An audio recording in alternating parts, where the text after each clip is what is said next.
to Off Market, the show where we talk about Perth property with the Perth property people. Welcome back, Shane and Roscoe. Thanks, Jess. Good to see you. The market is heating up, guys, and the media are finally catching up with what you guys have been saying for a couple of months now, I would say. Yes. Couple of months, come on, it's been 6, mate. We are way ahead of the curve. What do they call it? Rostradamus is in the house. Yeah. Give us a call. We are in another absolutely stunning location today. Thank you to the team at Oswald Homes for hosting us at Kalari House, which is their City Beach display. Beautiful. Have you guys had a look around? Had a wander around. It's really stunning. We're sitting in the small little living area, but Chris is going to show you around. It is open on Saturdays and Sundays from 1 p.m. till 4 p.m. If you do want to come and check it out, just call the team at Oswald Homes. How's the last couple of weeks been for you guys? Hectic. Well, one of the weeks was at Rottnest. I was hectically doing nothing. So that was okay. Frantically doing nothing. Yeah. Ross is in Rottnest. See the quokka selfie. Mate, I took a great photo of the quokka. Where did you put it? Had a little baby quokka. That photo? People have wanted to use that photo. They've called me an influencer. Okay. Federer, Nadal, Hewitt. Now Hunter. Ross. Anyway, we're going to go straight into Under the Hammer. We've had quite a few agents sending us in their results for this week. Lots of good stuff happening around Perth. I've got a bit of a list here, so I'm going to kick it off. Roscoe. Yeah. A couple from your agency, which is good to see. Yep. Simon McGrath contacted me. He sold a Subiaco property via open negotiation. It was appraised at 830. Right. I think it was like 86. 86,000. That would have been a good buy. That's when he started. Yeah. 1886. Right. 830 to 870. He had 56 groups through, first home open, 7 registered bidders, ended up selling it for 1.1. Yeah. So very, very good result there. Massive. And if you're interested in reading some very good property copy, which there isn't too much around, that is a very good example of it. Chris Jones from Davey Real Estate said he's selling most properties 10 to 20% higher than sales evidence would suggest at the moment. So the market's moving. I think it's a really important point there because obviously the sales evidence that's settling now, unfortunately, was on the back of COVID. Yeah. So good agents should understand they can't really go in there and say, well, this sold in 1st of June, because in actual fact, it'll probably hit the market in April. You really have to almost try and find that live data. Yeah.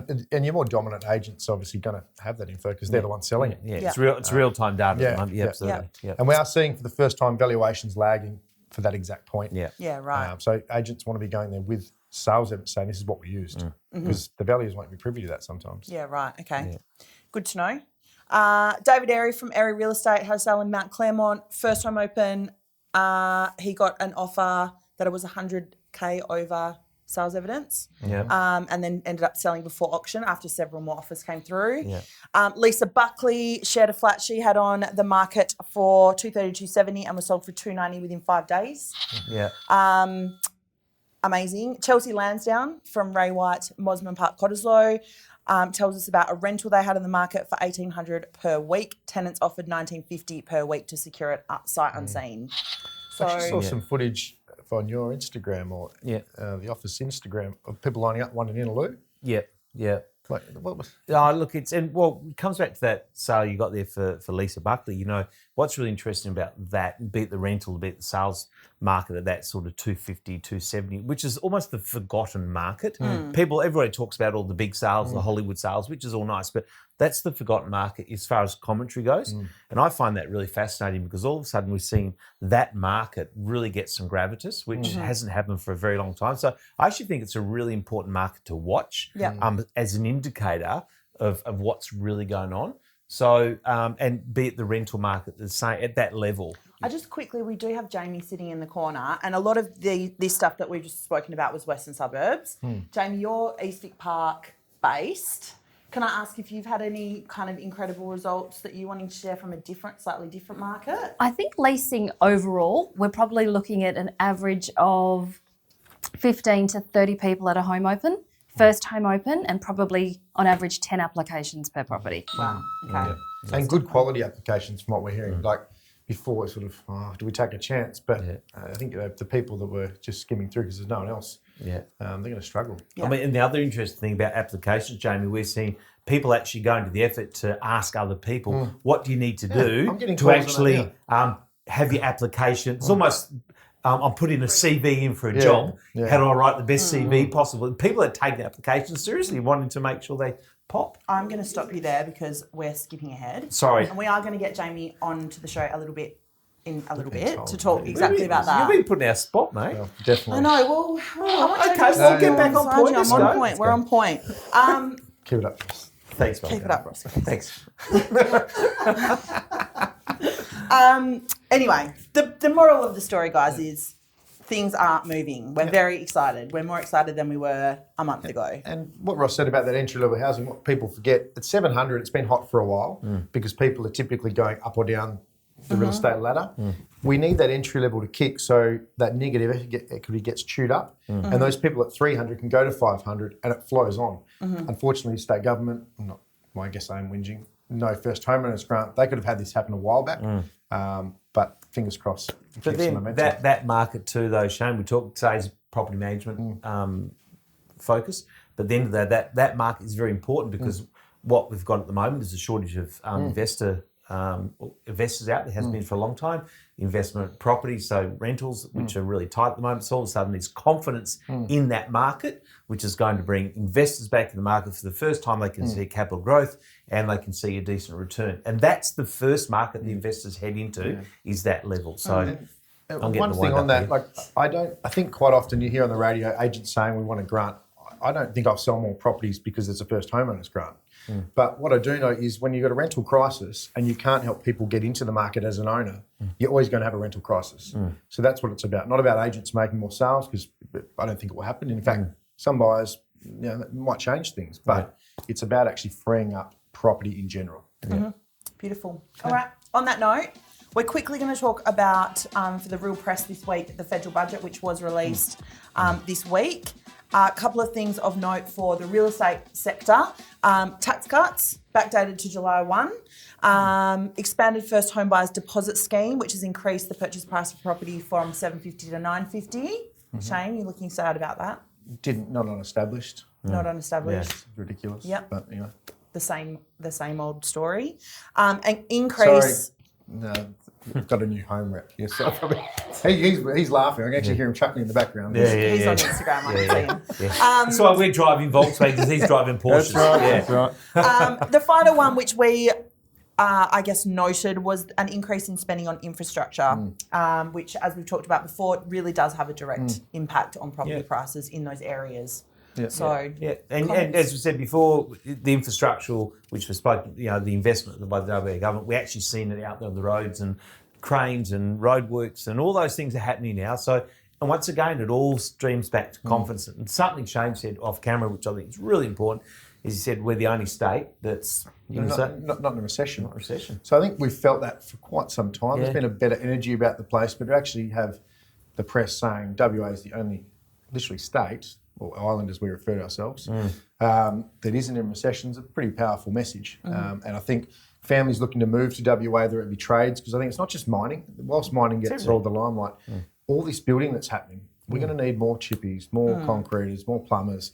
Having that confidence you are going to get work is really good because ultimately we need immigration. That was one of the things that I didn't mention when I was saying about Chris Jones from Davies Results. He actually mentioned that he's selling a couple that are sight unseen to East Coast buyers, which we've spoken about already. Yep. So very interesting.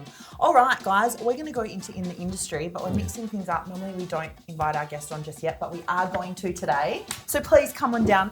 We've got Jamie Horner from Empire Estate Agents. James, best one in front of the camera. No, Chris told her not to do that. So listen to Chris. Listen to me. I'm the director around here. I did drama at school, and that's called masking. Masking? Masking. So Jamie is the licensee and principal at Empire Estate Agents, and you guys are just killing the property management game, which is why we wanted to invite you on. We wanted to do a bit of a property management focus this week. Obviously, vacancy rates are at an 8-year low, 1.3%. And, the media is kind of cottoning onto that and really kind of talking about it a lot. So we wanted to chat to you about that. Can we start with the basics, I guess, and for people who maybe don't understand, what are the kind of factors that have led us to where we are right now? I think for a lot of tenants, because I think they're probably the most hit at the moment, I'll say that investors as well, but for tenants, I think it's come as a bit of a shock. So the media sort of let them know that it got crazy about 2 months ago, but in reality, it actually started earlier this year.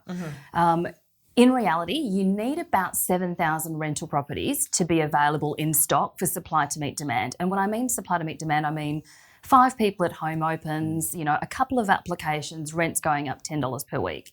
We just went under 3,000. So 5 years ago, we had 13,000 rental properties, but every single year we've roughly absorbed 3,000. So we're literally at a stage where, you talk about it being a 1.3% vacancy rate. If we actually took away apartments in the CBD area, you're probably actually talking about a 0.5% in reality for outside that area. Okay. Yeah. And so what has led to that? Well, from the outset, I guess, would lack of building, lack of people getting into the marketplace as first home buyers, because I guess in essence they've had it pretty easy. Rents haven't been going up. Do you think that it caught them napping to a degree? I think we had a massive shortfall. So I don't know if people remember homelessness, people sleeping in cars, 2010, 11, 12. We did a lot of good things in the sense of moving construction on, JDAP, all those sort of things. Construction, investment, a lot of people bought properties and we went from probably having 8,000 rental properties to having 13,000. So we almost had double what we needed. Rents therefore went, demand. It's interesting. People keep saying to me, are there more people coming here and that's why? Demand's actually stayed constant.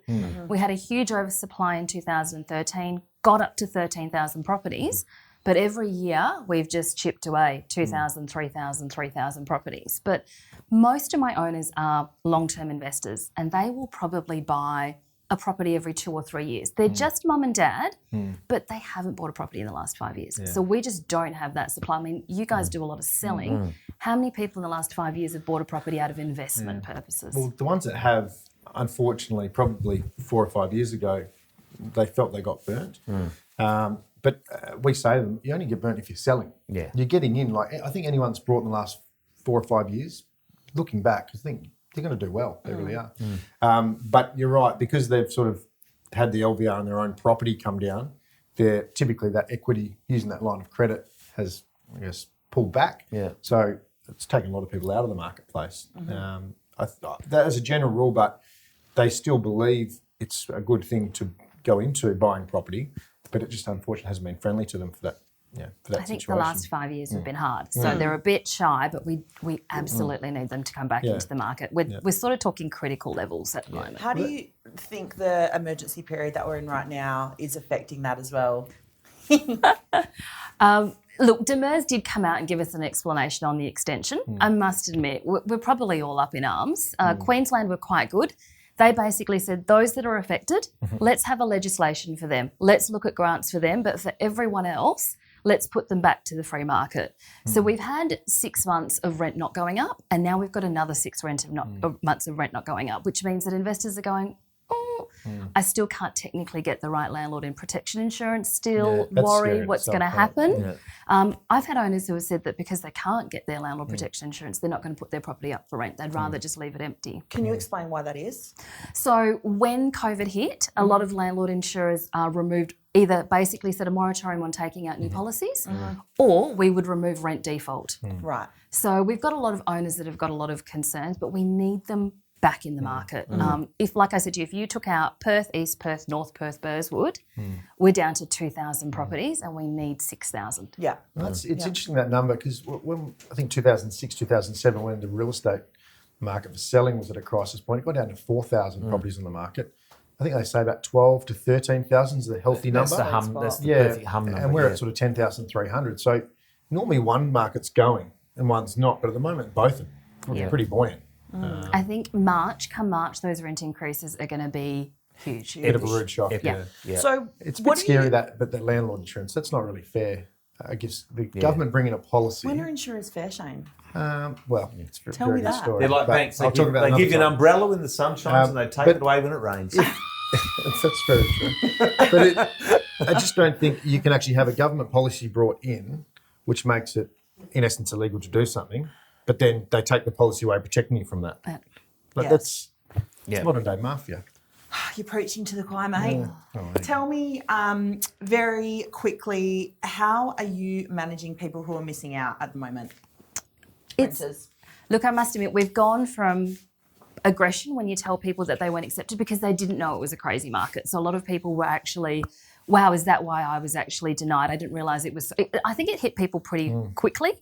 But you also go into the fact that the WA Property Managers page is a great one. Everyone in town shares a lot of information. But I had a PM recently put up that people were aggressive at home opens. People were pushy, 30, 40 people. So the hard thing also is that, you're also getting 10 applications, which means that you're looking at a 90% rate of people not getting a property. And you've got to admit that at least 3 or 4 of them need a property. They weren't moving out of home. It wasn't an optional thing. So I think you've got that aggression and those sort of things. But so the market has quickly changed where some property managers are even saying application first and then you get to see. Because it's just that, housing is a natural need for everyone and we're just at a crisis level. Yeah, it's interesting. We've had a couple of home opens where the buyers who are keen have been ragging up the property in front of other buyers. To put them ragging off. it hard, pointing out things, and they go, "So, do you want to get off?" I remember people unbelievable. when I lived in Sydney, 2010, 2012. I remember them people looking for houses in a similar kind of situation. We're going to roll into Hood Highlight, but we're going to stay on the same theme. So really, it's one segment, but we're making it two. Tell me, you've obviously said there's a lot of stock in Perth, East Perth, North Perth. What's the kind of stock that's really, really under? There's none of it. Houses. Just any houses. Houses. And in reality, modern apartments are fine, but when you're looking at houses, if you're looking at houses in your northern suburbs, your western suburbs, anything within a 10K CBD range, you're looking at applications 150 above asking price. Yeah, okay. And when I say aggressiveness at home open, it's people are wanting your time. They want to secure that home. They want to know what they can get it. Offering it. Look, I suppose people are just at that desperate price, but houses still probably are not necessarily what investors go for. So there is limited supply. Maintenance, lack of depreciation. Big family homes aren't a natural investors sort of thing. Yeah, right. Yeah. You asked the question before, what are some tips for renters in preparing their application? Be nice to your property manager. This is going to sound funny. Don't park in the driveway because when I come in, I want to park in the driveway. No, it's more the fact that the application form, I honestly, this is going to sound weird, but fill it in. I had some tenants and I spent about 20 minutes with them explaining them because they'd probably been rejected on about 35 properties and it's a bit soul destroying. But when they did actually apply for the property, one of them hadn't even filled it in correctly. So this is going to sound, if a property manager's got 10 applications, just like you do for a property, you're going to see which one you can check in a manner quickly. So I would say a reference in itself. Written references make all the difference. And I almost mean pet references. So people have a reference for their pet. They have a copy of their lease. They have written references because it just means that you could pick up that application and it's all done. Everything's there. If not, you could probably spend 2 hours assessing an application as opposed to looking at one that's got everything filled in and the paperwork attached. It's like when you're applying for a job, Alana and I always say, if you haven't bothered to write a cover letter that addresses me directly and talks about the place of work that you're applying for, I'm not going to look at your resume. Sorry. Would it be a good idea to take a photo of yourself homeless in a car? Like, this is where we're at. I'm not sure of that. Is that Just a photo. But I would also say do not call the property manager 5 times after you've put the application in. Okay. So give them some time, but also too, if I'm serious, pay slips, all those sort of things. The easier that you make it for a decision to be made, you got to think about it. You've got 10 other people that are also just as desperate for that property. So what does this mean for the market? Like, what would your advice be to an investor right now? Buy. Buy. I've got some great stock too. Yeah, buy. It's just on that, with you're talking about the vacancy and good tenants being, I guess, upset because they're not getting one. We had a situation, we've sold a property. The tenant had every intention to move out of the home. FIFO worker, nurse, mature kids, great candidate. They missed out on 10 family homes. We couldn't get the property vacant for settlement. The owner ended up getting hit with penalty interest on 19 days, but they put 10 brilliant applications in. There couldn't be better tenants, legitimately. So it is really tough out there for many of them. You know? Yeah. And no one wasn't the tenant being difficult, wasn't owner being difficult. It's just the current situation. Just where it's at the moment. How do you anticipate this is going to go over the next 6 months? 28th of March will be scary. Even if we just kept going on the same track that we're going on. So I actually think we've had extra stock come into the market because a lot of Airbnb have come in. So they're going to leave the market as soon as we're obviously open, which means that everyone's saying, well, how about all that supply that's coming? I think we're also going to lose some. So let's assume we don't add or take any in March. It means that we've still got critically low levels. So I think it means price increases and people desperate to get in. I think, and that, I guess with interest rates being low, and I'm not trying to just push sales, but a lot of people, if they've got the equity, they've got the money, got the deposit, they should be really looking to get into the market. We spoke to the guys at Keystart the other week. They're actually they would be paying less in a mortgage than rent. So the same property, the equivalent property, We need incentives on both ends. Investors to get back into the market rather than the other way, which is going at the moment, and to reduce demand, get those people that can buy, but also to lenders are being still difficult. I think we need government to move on lenders and also opening up. There's talk of that now, isn't it? They're meant to be looking at that. Lenders are supposed to be, but... Wonderful. That was a very interesting conversation, Jamie. Thank you so much. Really enjoyed that. Any final questions? She's quite intelligent. She's brilliant. She showed out to Shane and I. Shout out to West Coast Thanks, Property mate. Training who recommended you for the show. Roscoe, This is where I get to be intelligent.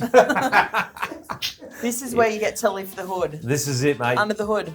Jamie. Oh, my hood. Yeah. Your Oh, hood. okay. Yeah. Where do you live? We're over. Do you live in the same area? No, I'm in South Perth. She's I'm south a of the river. We should Southie. hear some good tips. Yeah. It's the good people hang. Yeah. Okay. Jamie, most When you important make it in Vic Park, you move to South Perth. So we'll work with that, all right? most important part of the show. Come on, you guys, get on point. Right. We're on point. Jamie, what's your career highlight thus far? Other than Oh, Other than today. okay. If we had to exclude this one, I don't. No, This I'm is not it. up. No, okay, then I don't have any. Little bit of background. You've been in property management and real estate for 20 years, is that correct? Yes, Yeah. 23 years. Yeah. But I love sport. So the way I look at it is it's like you played one game, there's no need to celebrate, go on and move on to the next. So, Love that. so I'm one of those, just keep moving on. Beautiful. God, when we used to play a game, you get drunk and then go. That's okay. Jamie, COVID finishes, it's over, gates are lifted, we can travel. What's your bucket list place? What's the Do I have to take the kids or can I leave them behind? sense of kids, no kids? Okay, Yeah. kids. I'd say Canada. Canada. Yes. I think Canadians are like Australians. We won't Okay. talk about Do you like we won't talk about the their cold? neighbours at the moment, but Okay. Winter or summer? snow. Snow? Okay. Very good. Nice Very one. good. I like that. Okay, so because you have so much time on your hands now, because you've got no vacancies, you're chilling out a lot. So what's your Netflix go to with all this spare time? I'm not a Netflix person. I do like The Witcher, but I'm a sports person. Okay. So there's sports probably on What's your every go-to sport? anything. So West Coast killed me last week, so Yeah. we won't talk about that. But AFL, cricket, football, basketball, Do netball. you have KO? Which Yes, has been... yes. Do you have KO? Do you? Is it my great. KO account? All right, play Someone's nice, kicking you me do. off. Okay. What's out of everything, Jamie? What's your biggest fear? What's your Work or home, or both. over to you? I'm actually afraid of chickens and birds. Same! Oh, and like paralysing chicken and birds. Like I'll really? put my kid in front of, like I'll put them out there over me if a bird or a chicken comes in. Amen. That sort of level. Chickens are Yeah. disgusting. Do you eat chicken? I like chicken. I do eat chicken. I don't mind eating them. I just, it's paralysing. Okay. They're like little dinosaurs. They're beautiful. Pick them up and yeah. they're great. Okay, Crusty excellent. legs and I feel attacked. I feel attacked when they're near me. I actually saw a chicken the other day wearing arms. It was quite entertaining. wearing arms. Like, had like Only in arms on. Gozzies. It looked like Was it had it- was that in arms. Gozzies? No, it was on That face. sounds like- Put it on. It's very funny because he's got like, it looks like a little haircut in the arms. Okay. That really freaked That me sounds out. like a nightmare. Jamie, busy day, busy week. Today's Friday. What's your decompression? What do you do to get away from it all? Watch sport. Watch sport, play sport, but I'm probably a very good supporter of being in Vic Park, the food and the alcohol shops, I think. Can Okay, I say that? which is our food and drink. Which is our next. This is the question. This is for the benefit of Shane and I. Is what's your go-to meal, dish, restaurant? You guys have obviously been to Vic Park, so you know that you could. I think it's the number one Uber Eats place in Australia. Like it's the hot. Really? Yeah, Wow. it's rated as the Vic. Oh gosh, you could actually start at one. Okay, I'd say Niho Asian tapas. It's awesome. Niho. Yeah, they do a $55 feed me, Yeah. and the food is just that- amazing. What's Japanese? Asian infusion. Okay. So right close to the Dutch trading coast, you can do both that and really Okay. cool. Very Fantastic. nice. There's Very coffee. nice. Where's about coffee? Oh, coffee. Surely this will be interesting. Vic Park coffee. Yeah. I coffee? don't drink coffee. Oh wow. Oh, really? I know. That's right. But there's I You're the second I don't Vic need coffee. Park-based agent that we've spoken Yeah. to that doesn't drink coffee. But do you know that Cash Robin doesn't people either. lined up last week for an hour and a half for noodles at one of the ramen places. Like Vic Park is just crazy for food. Yeah, it is. And Yeah. it has got great coffee as well. Like we are yeah. next to two awesome coffee places. But I Yeah, used to that's like the really Imp good when I coffee. lived there. Which Yeah. one? The Imp. That's the one I know. It's really good. Yeah. And it's a good burger place too. there's Harvest Espresso, there's Ants, there's so Royales. many. Yeah. Cool.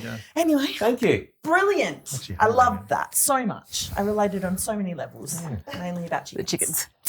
chickens. Now, before Yeah. we break, Yeah. any play of the weeks from you two or Jamie? Play of the week is something funny, something great, anything you've seen? I've stopped collecting is that these from cricket? you in the week. But It sounded like crickets because I didn't have one come to mind. But no. no, Yeah. I thought it was that little thing. what's going on? That's the beautiful nature in City Beach. The birds are coming in. Cricket infestation. Yeah. I thought you meant watching cricket was your highlight. Yes. I like watching cricket. so did But I. no, I can hear crickets.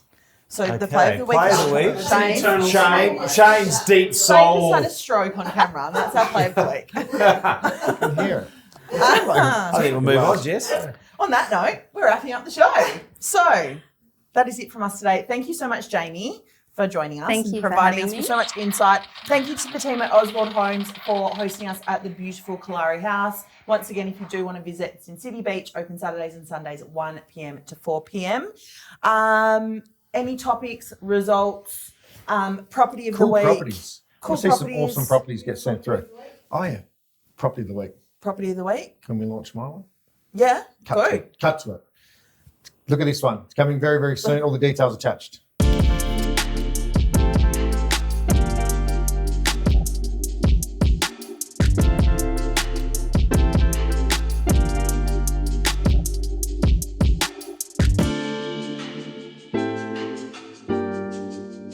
Beautiful property, Shane.